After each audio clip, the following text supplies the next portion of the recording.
इस YouTube channel को subscribe करें और अगली वीडियो का अपडेट पाने के लिए बेल आइकन दबाएं।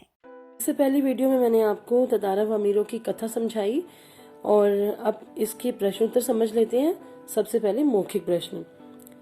पहला है, निम्नलिखित प्रश्नों के उत्तर एक दो पंक्तियों में दीजिए। पहला प्रश्न है इसमें, ततारा व अमीरों कहाँ की कथा है? तो आपने लिखना है ततारा व अमीरों एक लोक कथा है। ये देश के उन द्वीपों की कथा है जो आज लिटिल अंडमान और कार निकोबार नाम से जाने जाते हैं। कहते हैं कि कभी ये दोनों द्वीप एक थे। बस इतना ही लिखना है आपको। वामीरो अपना गाना क्यों भूल गई? Second question. वामीरो मंत्रमुग्ध होकर गाना गा रही थी कि एकाएक समुद्र की एक ऊंची लहर ने उसे भिगो दिया था। वे हड़बड़ाकर उठ बैठी। ऐसी स्थिति में उसने गाना बंद कर दिया। थर्ड है, ततारा ने वामीरो से क्या याचना की? तो इसके लिए आप लिखेंगे, ततारा ने वामीरो से याचना की कि वे अपना मधुर गाना पूरा करें। वे बार बार उसे याचना कर रहा था कि वे अपना मधुर गाना पूरा करे। बाद में उसने उसका नाम जानने और अगले दिन उसी जगह पर दोबारा आने के लिए भी याचना की। याचना करना होता है प्रार्थना करना। उससे क्या चीज बोला, मांगी उसे। नेक्स्ट है, ततारा और वामीरो के गांव की क्या रीति थी? तो इसमें आपने लिखना है, ततारा और वामीरो के गांव की रीति थी कि वहां के निवासी केवल अपने गांव के लड़का या लड़की से ही शादी कर सकते हैं या विवाह, जो भी शब्द आप प्रयोग कर सकें। गांव के बाहर के किसी लड़के या लड़की से विवाह करना अनुचित माना जाता था। नेक्स्ट है, क्रोध में ततारा ने क्या किया? Very easy. ततारा ने अपनी पूरी शक्ति से तलवार को धरती में घोंप दिया। वे पूरी शक्ति से उस तलवार को अपनी ओर खींचने लगा। द्वीप के अंतिम छोर तक तलवार को खींचने से द्वीप के दो टुकड़े हो गए।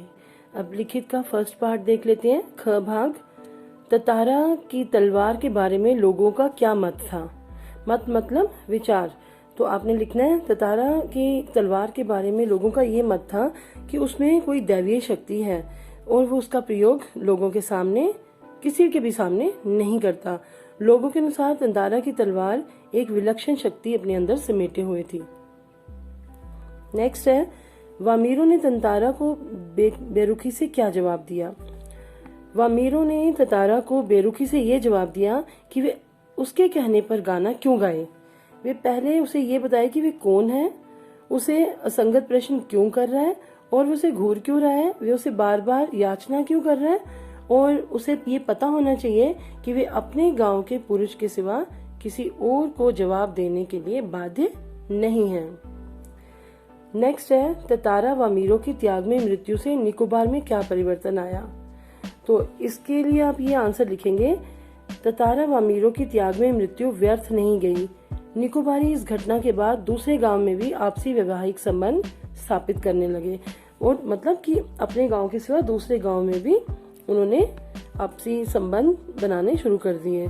उनकी मृत्यु शायद इसी सुखद परिणाम के लिए हुई थी। नेक्स्ट है, निकोबार के लोग ततारा को क्यों पसंद करते थे? Very important question. निकोबार के लोग ततारा को उसके साहसी और परोपकारी स्वभाव के कारण पसंद करते थे।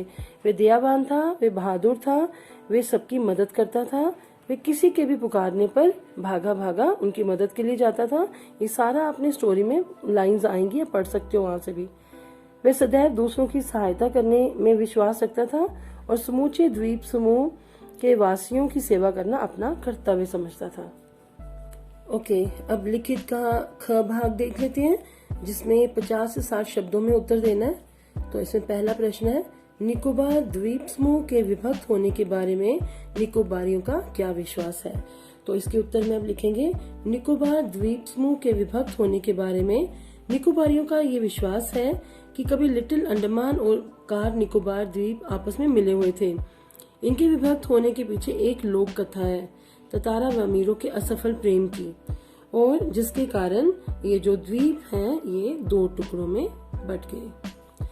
नेक्स्ट है, ततारा खूब परिश्रम करने के बाद कहाँ गया? वहाँ की प्राकृतिक सौंदर्य का वर्णन अपने शब्दों में कीजिए। तो आप जब लेसन खोलेंगे उसमें ये जब उसके शुरू में घूमने जाने की, समुद्र किनारे जाने वाली बात है, वो सारी आप डाल सकते हैं। फिर भी मैं एक बार उसको बता देती हूँ आपको। सेकंड का आंसर, ततारा खूब परिश्रम करने के बाद समुद्र के किनारे टहलने गया था। संध्या का समय था।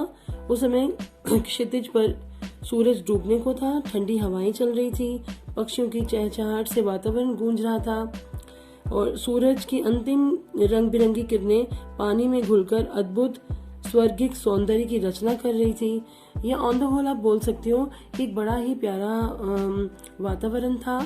तो उसमें ठंडी हवा के बारे में बता दो, पक्षियों की आवाज़ धीरे धीरे कम हो रही थी और वे बालू पर चलते हुए, रेत पर चलते हुए से बड़ा अच्छा लग रहा था। ये सब लिखना है इसमें आपने, ठीक है। अगर आप एज इट इज लेसन में से वो लाइंस भी उतार लोगे तो गलत नहीं है। नेक्स्ट, वामीरो से मिलने के बाद ततारा के जीवन में क्या परिवर्तन आया। This is most important. Vamiro से मिलने के बाद ततारा को हर समय वामीरो की ही शक्ल अपने सामने दिखाई देती थी, आंखों के सामने, और उसकी जुबान पर सिर्फ वामीरो का ही नाम रहता था।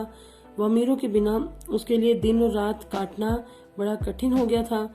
उसे एक एक पल पहाड़ से भी अधिक भारी प्रतीत होने लगता था।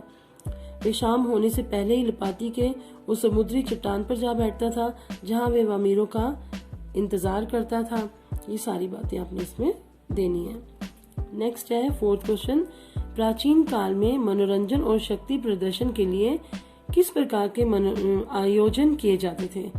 तो ये पूरा पैराग्राफ आपकी बुक में इस लेसन में दिया हुआ है।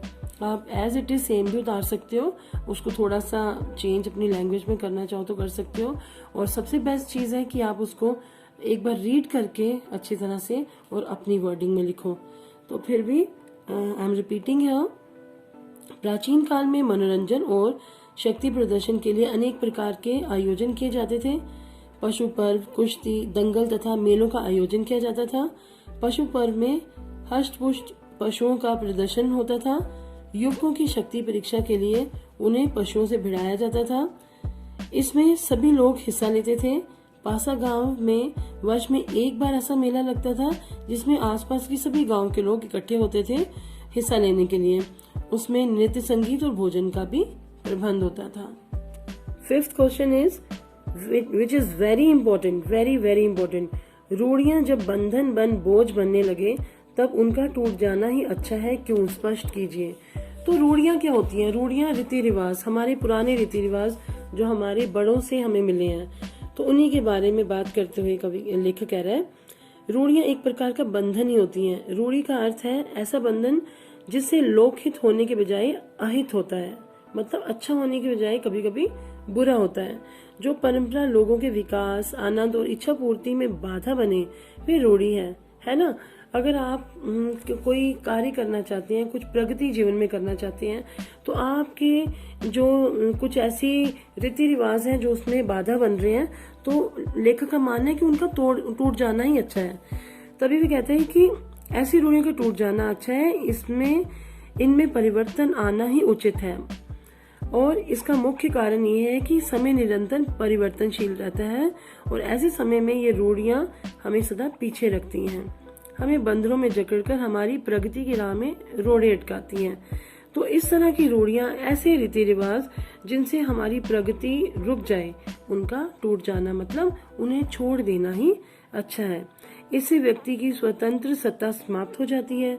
लेखक के अनुसार व्यक्ति की स्वतंत्रता व समाज के लिए इन परंपरागत रूढ़ियों व मान्यताओं का टूट जाना ही ठीक है। अब इसमें दिए हुए आशय भी देख लेते हैं।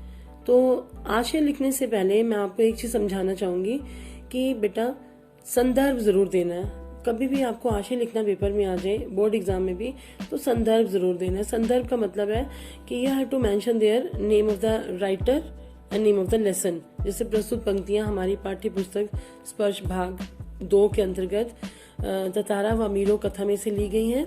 ये एक लोक कथा है, इसके लेखक लीलाधर मंडलोई जी हैं। बस इतना सा संदर्भ जरूर देना है, तो इससे एक अच्छा इंप्रेशन भी पड़ता है और ये जरूरी भी है लिखना। इसके बाद आप नीचे हाईलाइट करके आशय लिखेंगे। तो पहला आशय देख लेते हैं। जब कोई राह न सूझी तो क्रोध का शमन करने के लिए उसमें शक्ति भर उसे धरती में घोंप दिया और पूरी ताकत से उसे खींचने लगा। तो इसमें आप इसका आंसर लिखोगे कि ततारा ने अपना अकारण अपमान उसे सहा नहीं गया कि वमीरो की जो माँ थी और गांव वासी जो थे वे उस पर लांछन लगा रहे थे, उसका अपमान कर रहे थे। तो उससे बचने के लिए उसे कोई रास्ता नहीं सूझ रहा था। वे अब छोटा, उनसे तो छोटा था वो, उसकी माँ से, वमीरो की माँ से, तो उसको जवाब तो दे ही नहीं सकता था। तो अपने क्रोध को वह पीने की कोशिश कर रहा था, लेकिन कहीं ना कहीं उसका क्रोध शांत नहीं हो रहा था।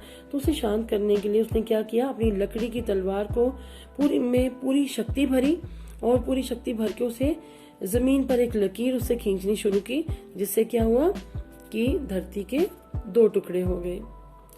ये हो गया पहले का आशय। दूसरा है, बस आस की किरण थी जो समुद्र की देह पर डूबती किरणों की तरह कभी भी डूब सकती थी।